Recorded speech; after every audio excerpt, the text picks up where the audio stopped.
कि बर्नआउट को पहचाने कैसे।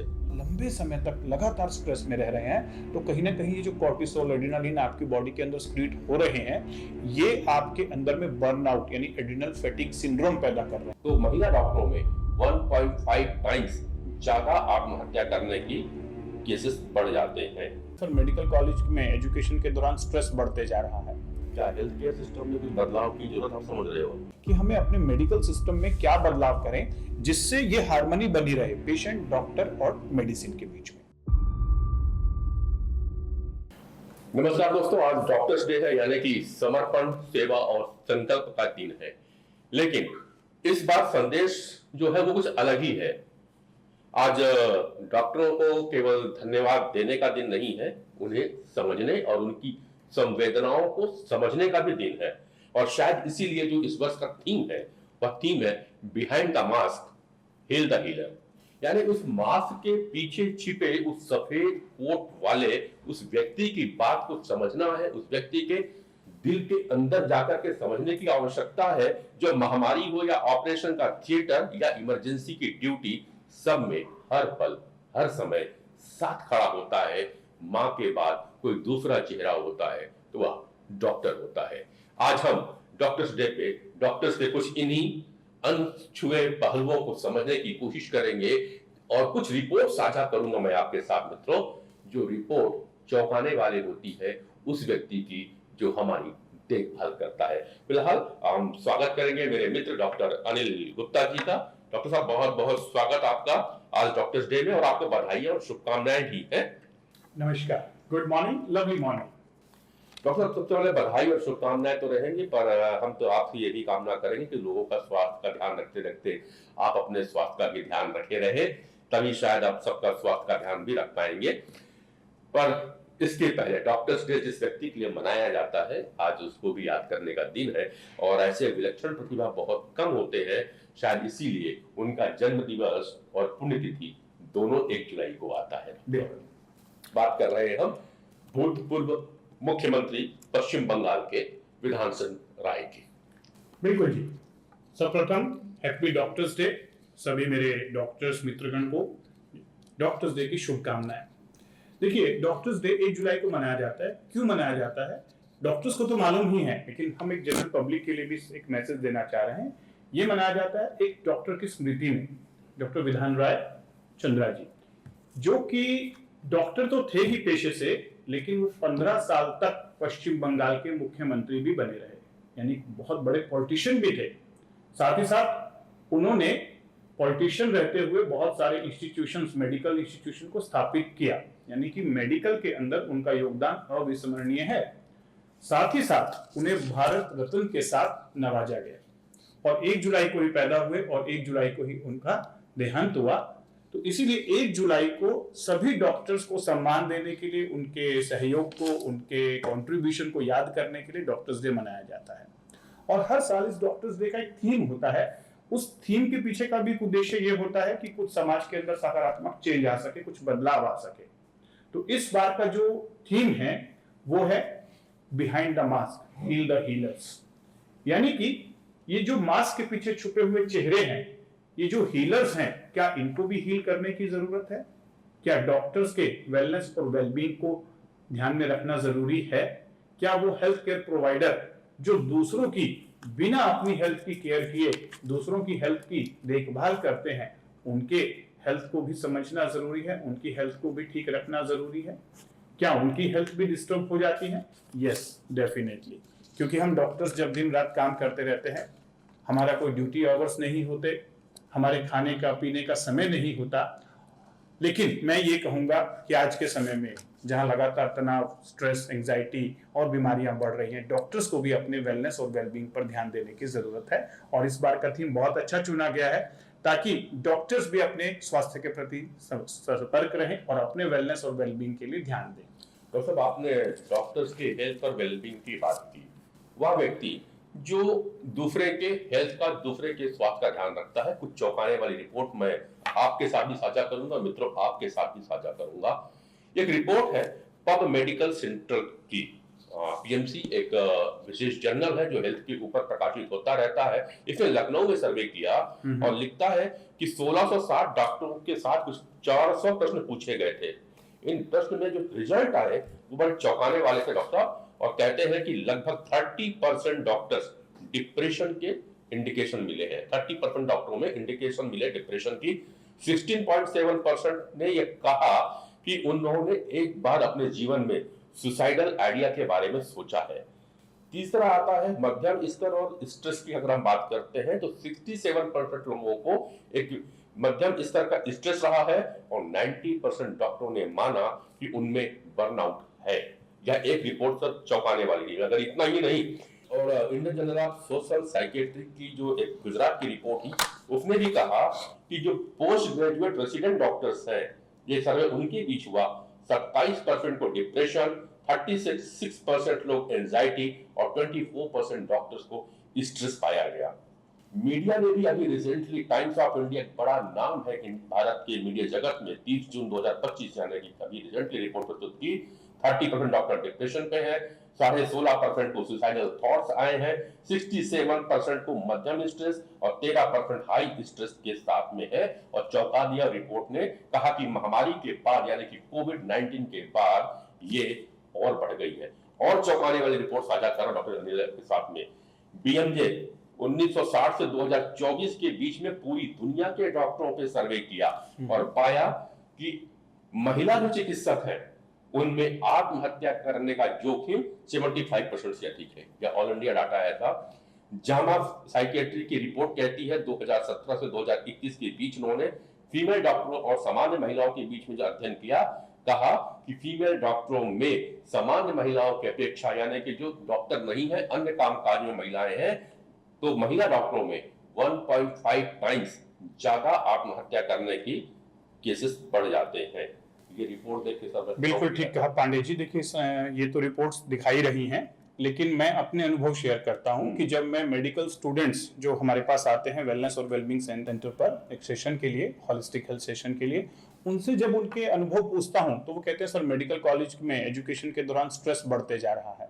दूसरी तरफ जब मैं अपने जूनियर सीनियर्स या कलीग्स डॉक्टर से बातचीत करता हूं तो वो भी कहते हैं यार आज day by day medical profession tough होते जा रहा है, डे टू डे एक्टिविटीज में स्ट्रेस बढ़ते जा रहा है।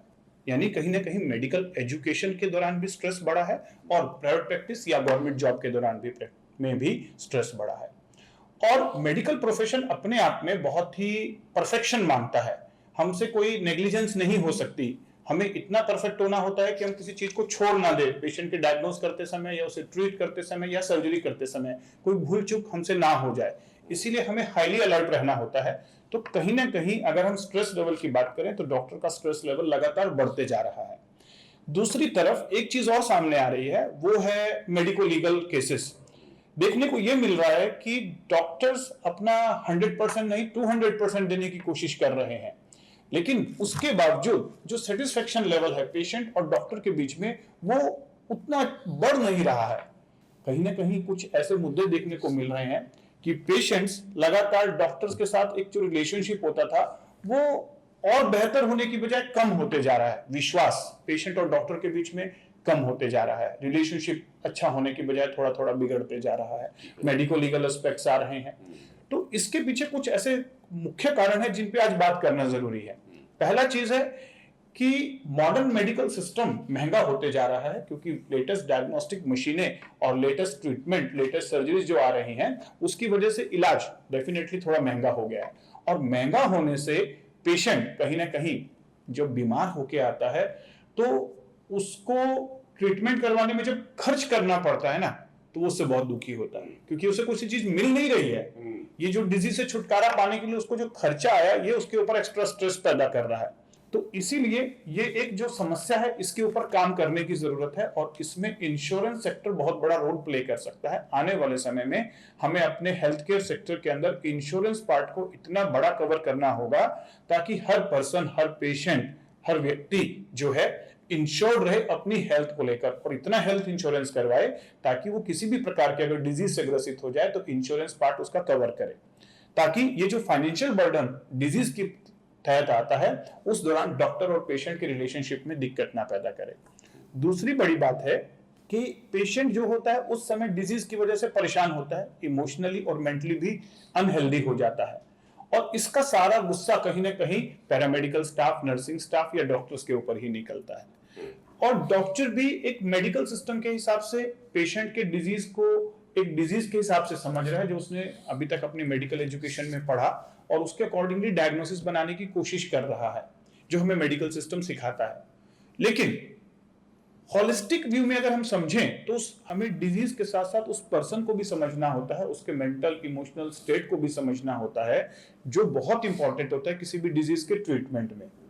तो अगर मैं ये कहूं कि पेशेंट ऑलरेडी डिजीज की वजह से स्ट्रेस्ड है, मेंटली और इमोशनली थोड़ा डिस्टर्ब हो चुका है डिजीज के डायग्नोज होने से, खासकर बड़ी डिजीजेस में, और दूसरी तरफ जो उसके ऊपर फाइनेंशियल बर्डन पड़ रहा है वो उसकी वजह से स्ट्रेस में है, डॉक्टर ऑलरेडी ओवरलोडेड है, उसके पास टाइम नहीं है, प्लस उसके साथ साथ जो मेडिको लीगल इश्यूज का होने का डर रहता है, तो डॉक्टर भी एक फेयरफुल स्टेट में है कि मुझे ये भी टेस्ट करवा लेना चाहिए, ये भी टेस्ट करवा लेना चाहिए, कहीं ना कहीं उन्हें लग रहा है कि मेडिको लीगल में कहीं फंस ना जाए। तो इसकी वजह से भी थोड़ा सा एक पेशेंट को लगता है कि बेफालतू के टेस्ट लिखे जा रहे हैं, और डॉक्टर को लगता है कि कहीं चीज छूट ना जाए।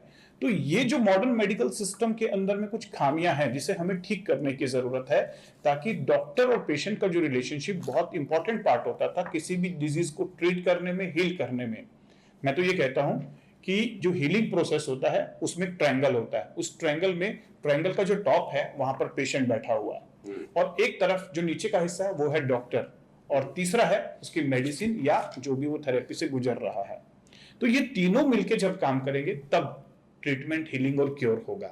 लेकिन अभी तक केवल ट्रीटमेंट हो रहा है, डॉक्टर पेशेंट को पूरे कंप्लीटली वे में समझ नहीं पा रहा है, या उसके पास समझने का समय नहीं है, और पेशेंट भी डरा हुआ है कि आगे क्या होने वाला है।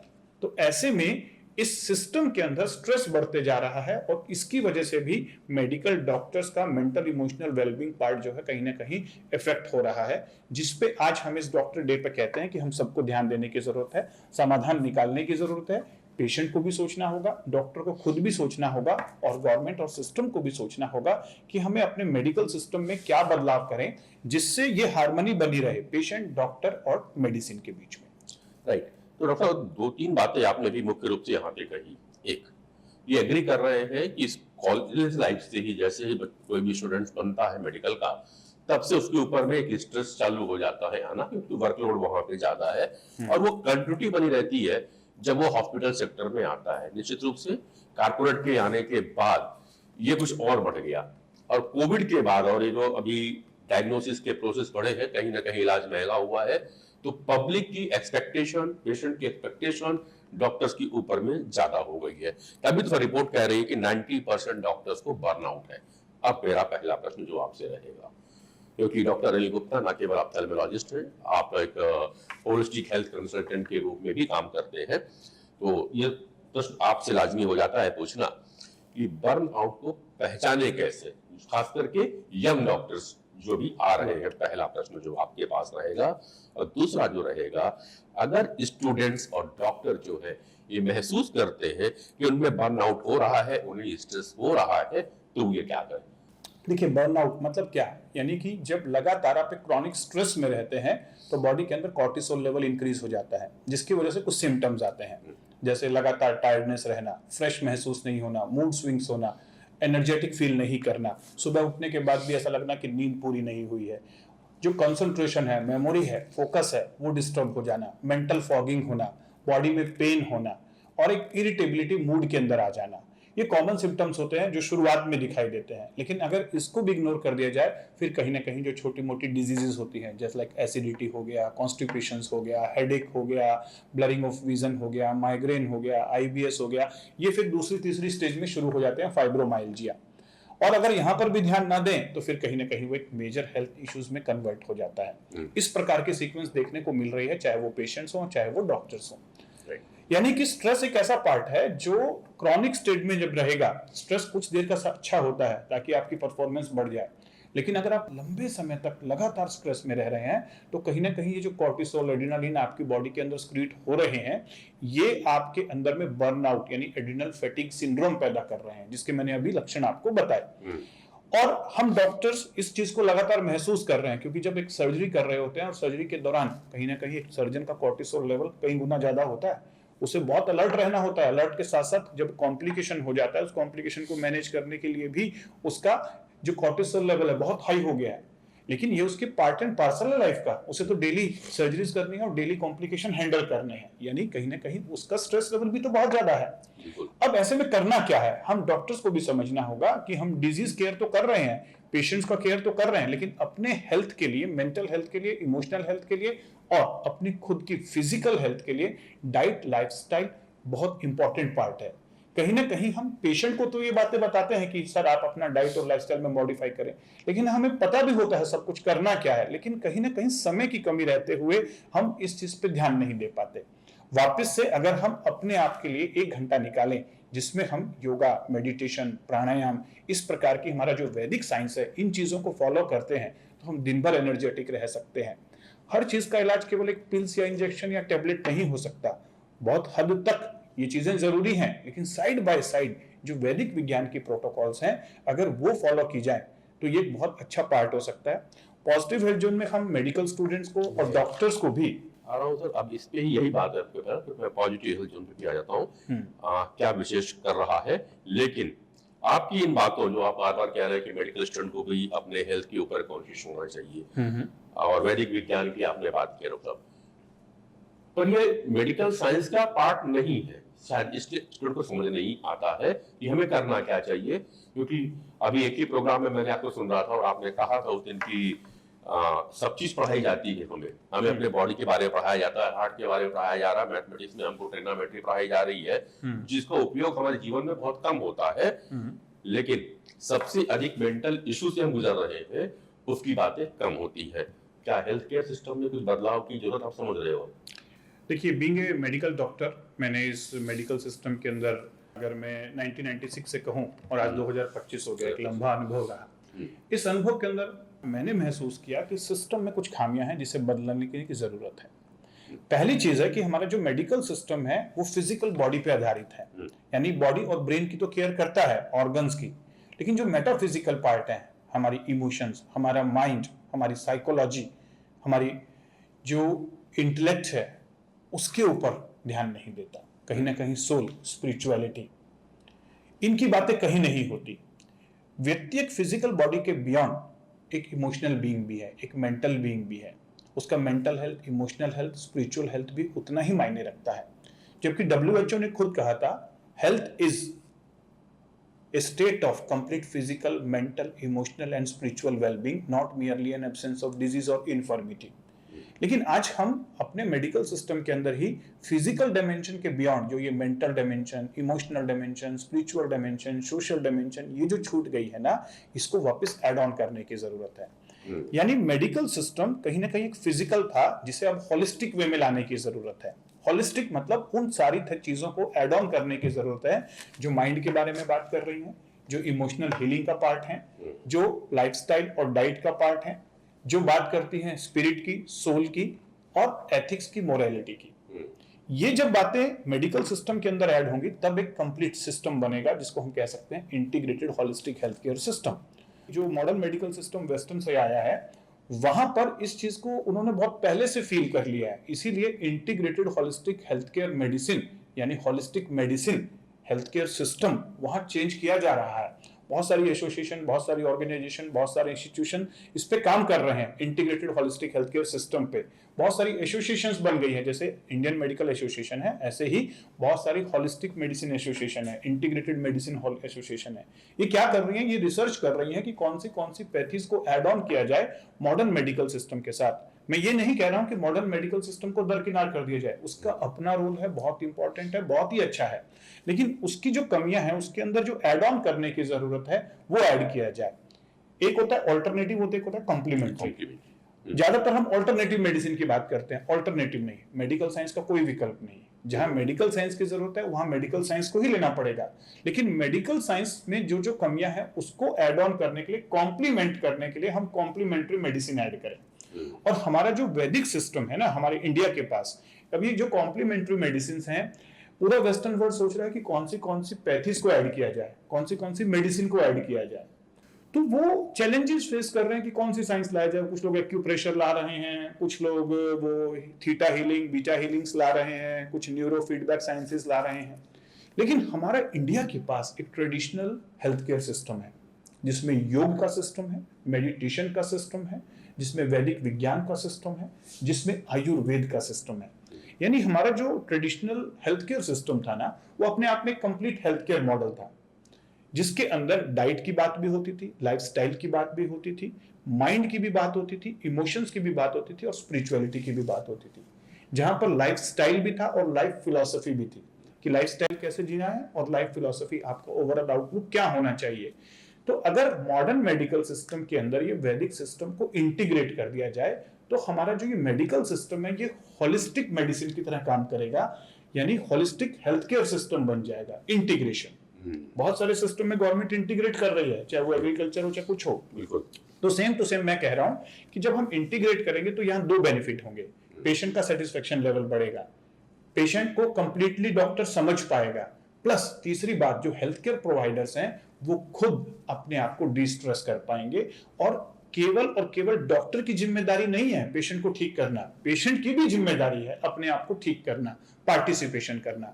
तो होलिस्टिक हेल्थ केयर सिस्टम कहता है कि आपको डॉक्टर के ऊपर भी विश्वास करना है और आपको डॉक्टर का साथ भी देना है और अपने खुद के इंटरवेंशन भी ऐड ऑन करने हैं। वो क्या है? वो है वैदिक विज्ञान के सिस्टम। और हम पॉजिटिव हेल्थ जोन में ये सारी चीजें ऐड ऑन कर रहे हैं। गणेश विनायक आई हॉस्पिटल में भी हम चीजों को ऐड ऑन कर रहे हैं। आई केयर के अंदर हमने होलिस्टिक आई केयर शुरू किया है, जहां पर एलोपैथी के हिसाब से डायग्नोसिस बनाया जाता है, समझाया जाता है कि आपका डिजीज का डायग्नोसिस क्या है और आपको क्या इंटरवेंशन की जरूरत है। लेकिन साइड बाय साइड आपको कौन से डाइट, लाइफस्टाइल, इमोशनल लेवल पे क्या चेंज करना है, रूट कॉज कैसे फाइंड आउट करना है, कौन सी वैदिक विज्ञान की टेक्निक्स को ऐड ऑन करना है अपने जीवन को बेहतर बनाने के लिए। चाहे वो डॉक्टर हो चाहे वो पेशेंट हो, अगर इन चीजों को ऐड ऑन करता है तो लाइफ एक लेवल ऊपर चली जाती है और स्ट्रेस लेवल काफी कम होता है। तो हमें हेल्थ को भी इंटीग्रेट करने की आवश्यकता है, मॉडर्न मेडिकल साइंस के साथ साथ में वैदिक विज्ञान को जोड़ने की आवश्यकता है, तब जाकर के हम सही मायने में स्वस्थ रह पाएंगे। और ये काम डॉक्टर अनिल गुप्ता जी के पॉजिटिव हेल्थ जोन में बड़े बेहतरीन ढंग से हो रहा है। आप वहां विजिट कर सकते हैं, डिस्क्रिप्शन पे लिंक आ रहे होंगे, पॉजिटिव हेल्थ जोन के एड्रेस और टेलीफोन नंबर आपको दिए जा रहे हैं, जानकारी दे सकते हैं। लेकिन ये बात चल रही है आज के थीम के, यानी डॉक्टर्स डे 2025 के थीम के ऊपर में, जो थीम है हील द हीलर्स। क्योंकि डॉक्टर भी इंसान है दोस्तों, और सफेद कोट तुम्हें भगवान नहीं बना देता, तुम इंसान हो और इंसान को दर्द होता है। उस दर्द को महसूस करने का हक भी तुम डॉक्टरों को है। मदद मांगिए, ये कमजोरी नहीं है दोस्तों, ये हिम्मत है। तो पॉजिटिव हेल्थ जोन में डॉक्टरों के लिए कुछ विशेष? बिल्कुल, मैं इस बात को भली बात ही समझ रहा हूँ कि हम डॉक्टर्स डे के लिए ये कहते हैं कि ऐसे डॉक्टर्स जो वैदिक विज्ञान को समझना चाहते हैं, सीखना चाहते हैं, मेडिटेशंस को सीखना चाह रहे हैं, योग क्रियाओं के साथ जुड़ना चाह रहे हैं, बॉडी डिटॉक्स को समझना चाह रहे हैं, हम उन डॉक्टर्स को पॉजिटिव हेल्थ जोन में इनवाइट करते हैं।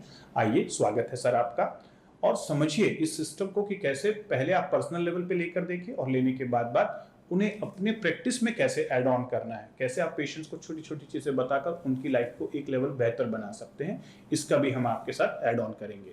और साथ ही साथ अभी हम डॉक्टर्स डे पर ये कह रहे हैं कि मेडिटेशन का कोर्स सभी डॉक्टर्स के लिए हम अगले 2 महीनों तक निःशुल्क दे रहे हैं। 2 महीनों तक start from today doctors day पर हम एक ये वो कह रहे हैं कि कोई भी डॉक्टर जो हमारे प्रोफेशंस हैं किसी भी विधा के हों, अगर वो आए और एक मेडिटेशन का जो कोर्स है, अपना एक लाइफ फोर्स एनर्जी स्कैन और एक मेडिटेशन का जो कंप्लीट कोर्स है, वो हम फ्री ऑफ कॉस्ट, कोई बिना किसी चार्जेस के डॉक्टर्स डे के लिए, उनके सम्मान के लिए आज हम यहाँ पर ये डिक्लेयर कर रहे हैं। 30 अगस्त तक। 30 अगस्त। तो डॉक्टर साहब आपका बहुत बहुत धन्यवाद। और दोस्तों, ये था एक प्रोग्राम हील द हीलर्स, क्योंकि डॉक्टर भी एक इंसान है जो आपको हील कर रहे हैं। अगर दोस्तों आज आप देख रहे हो और आज आपके आसपास कोई भी डॉक्टर है, तो आज उसे जाकर के बस केवल इतना कह दीजिएगा, डॉक्टर साहब आप कैसे हैं, क्योंकि आपका यह सवाल जीवन का एक सच उजागर कर देगा और डॉक्टर भी कम से कम एक बार अपने स्वास्थ्य के बारे में सोच लेगा, क्योंकि डॉक्टर अगर हेल्दी रहेगा तभी आपको हेल्दी रह सकता है। तो मिलेंगे हम फिर किसी ऐसे ही विषय के साथ और मंथन करेंगे इन्हीं विषयों को जो लोगों के अनछुए पहलू होते हैं। और समय निकाल करके अपने अड़ोस पड़ोस में जो भी डॉक्टर है, केवल एक बार जा करके उसके हाथ में हाथ रख के कह दीजिएगा, आप कैसे हैं डॉक्टर साहब। मिलेंगे फिर, और चैनल को लाइक और सब्सक्राइब जरूर करेंगे मित्रों। Thank you. Happy doctors day.